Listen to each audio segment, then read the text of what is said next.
all the costs of home ownership are going way up. And Americans, most of them, they don't buy the house. They buy the monthly payment. Doesn't matter what the house costs. What matters is what do they have to pay every month to live there?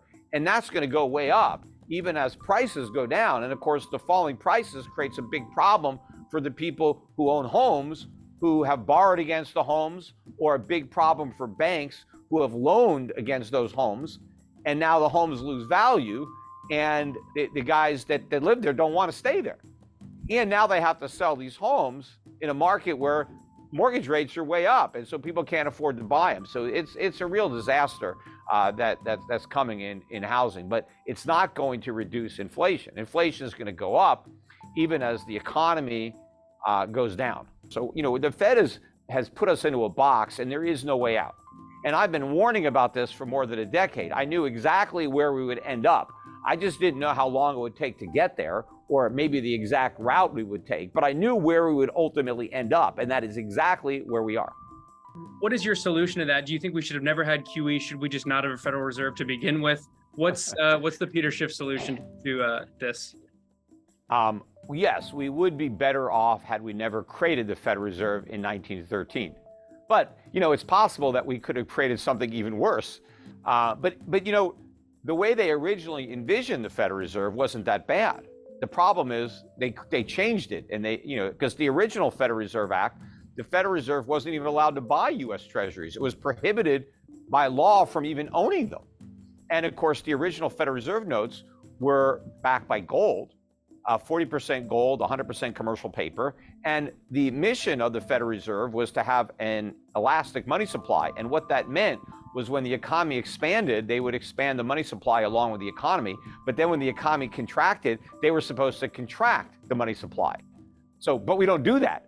We do the opposite of that. What the Fed does now is when the economy is strong, they expand the money supply. And then when it's weak, they expand it faster.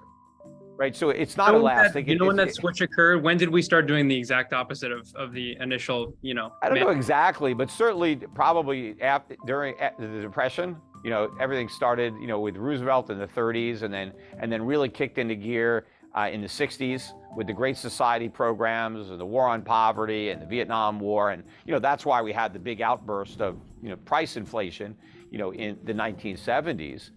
And it's going to be worse now. In fact, I think the last year or two was already worse than the worst of the 1970s, because when they go back and say, hey, inflation was 10, 11, 12% in the 70s, and it's only 7, 8% now, that's apples to oranges, because the CPIs are different. If you took the 1970 CPI and you used it to calculate the CPI today, you had the same metrics, we would have had 15 to 20% inflation last couple of years, much higher. Or if you took our CPI and brought it back and redid the 70s numbers using the CPI of today, they would have had inflation maybe no higher than 6, 7%, something like that. So we're already worse, but we're just getting started. And you remember, the way they were able to bring that inflation to an end was Paul Volcker in 1980, who allowed real interest rates to get to a positive 6 or 7%. The highest inflation got was 1981 at 13.5 by CPI, and we had interest rates at 20. We're nowhere near there. We're still got interest rates half the inflation rate. And where's the cuts to government spending? You're not going to rein in inflation without getting to the source of inflation, which is government deficit spending. We just passed this omnibus Freudian slip, omnibus spending bill. That's all financed by inflation. You can't fight inflation and create inflation at the same time. So I don't see any end in sight to the inflation spiral that's only now just getting started. And that's why it's so important that people act to protect themselves, because the vast majority of people are going to get eviscerated by what really amounts to a tax. This is how the government is paying for all the programs, all the spending. We're not getting anything for free from government. Everything government gives you costs money. And the way most people are going to pay for the cost of government is through higher prices. And we've only seen the beginning of the price increases that are coming. So you mentioned the importance of fiscal spending there, and the Great Society, LBJ's big welfare push being partly to blame for the inflation, and then Reagan's welfare cuts helping to rein it in. So let's say Jerome Powell, holds true and keeps raising interest rates, but then President Biden, continues various stimulus programs, unemployment, welfare things. In that sort of scenario, could you get rising inflation, rising CPI, despite interest rates also rising, given what the fiscally what. Sure. Again, remember, interest rates are another price too. I mean, if I'm a business, I've got raw material costs, I got labor costs, I got rent, and I got interest if I've borrowed money. And as my interest rates are going up, I mean, that's another cost that I'm going to look to pass on to my customers through higher prices. So all else being equal, rising interest rates are adding to the inflation problem. The way rising interest rates are supposed to slow inflation is by slowing spending and increasing savings. That's what has to happen. But that hasn't happened. If you look at consumer consumption patterns, they're spending like crazy. The savings rate is near an all-time record low. It has collapsed. And credit card debt, mortgage debt, auto debt, student, all-time record high.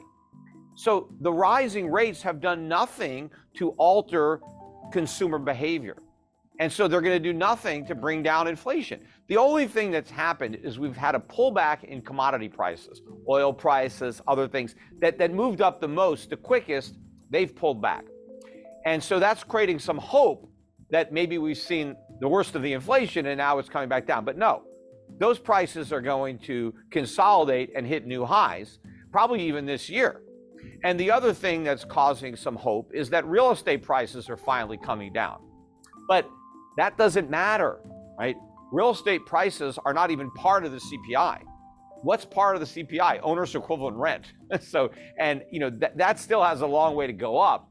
But the other factors that are there, utilities are in there, insurance is in there, maintenance costs are in there. All those things are going to go up. So even if the price of a house goes down, let's say a house that was $400,000 comes down to $300,000. It's actually going to be more expensive to buy the $300,000 house than it was to buy a $400,000 house a couple of years ago, because the mortgage rate is much higher, your insurance cost is much higher, your maintenance, your property tax. I mean, all the costs of home ownership are going way up. And Americans, most of them, they don't buy the house. They buy the monthly payment. Doesn't matter what the house costs. What matters is what do they have to pay every month to live there? And that's going to go way up, even as prices go down. And of course, the falling prices creates a big problem for the people who own homes, who have borrowed against the homes, or a big problem for banks who have loaned against those homes. And now the homes lose value. And the guys that live there don't want to stay there. And now they have to sell these homes in a market where mortgage rates are way up. And so people can't afford to buy them. So it's a real disaster that's coming in housing, but it's not going to reduce inflation. Inflation is going to go up even as the economy goes down.